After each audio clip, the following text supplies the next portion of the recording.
बाबा जी की और हजूर जी की प्यारी साध संगत जी, राधा स्वामी जी।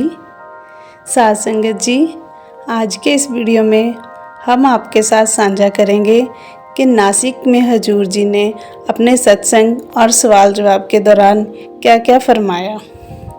सबसे पहले हम नासिक के सवाल जवाब सुनेंगे। तो एक बीबी ने हजूर जी से पूछा, हजूर जी, जब हम ट्रेन में लंबी यात्रा करते हैं तो भजन सिमरन कर पाना मुश्किल हो जाता है, क्योंकि कभी कभी यात्रा 2 दिन की होती है।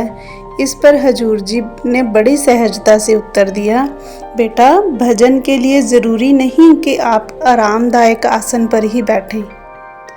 आप जिस भी स्थिति में हो वहीं पर आंखें बंद करके उस मालिक को याद करो, ध्यान को समेटने की कोशिश करो। यात्रा में भी सिमरन मुमकिन है, बस मन को जुटाना होता है। फिर एक लड़के ने सवाल किया, बाबा जी, मैं अपने मम्मी पापा के लिए कुछ करना चाहता हूँ, तो मैं क्या करूँ? हजूर जी ने बेहद आत्मीयता से जवाब दिया, बेटा, माता पिता की सबसे बड़ी चाहत यही होती है कि उनके बच्चे उनसे प्रेम से बात करें, उनका सम्मान करें, उनके साथ समय बिताएं और अपने पैरों पर खड़े होकर दिखाएं। वही उनके लिए सबसे बड़ी बात होती है। उन्हें हमसे और कुछ नहीं चाहिए होता। उन्हें हमारे पैसे या किसी दुनियावी चीज़ का कोई लालच नहीं होता।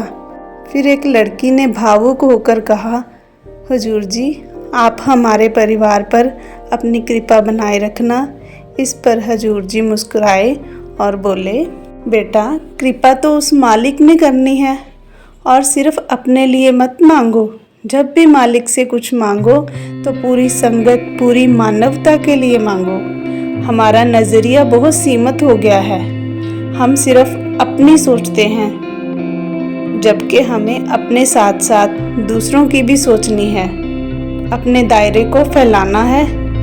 इसके बाद एक लड़के ने पूछा, हजूर जी, आप कैसे हो? हजूर जी ने हंसते हुए कहा, औसम। संगत की हंसी छूट गई, माहौल खुशनुमा हो गया। लड़का फिर से पूछने लगा, और हमारे बाबा जी कैसे हैं? हजूर जी ने उसी अंदाज में फिर कहा, औसम।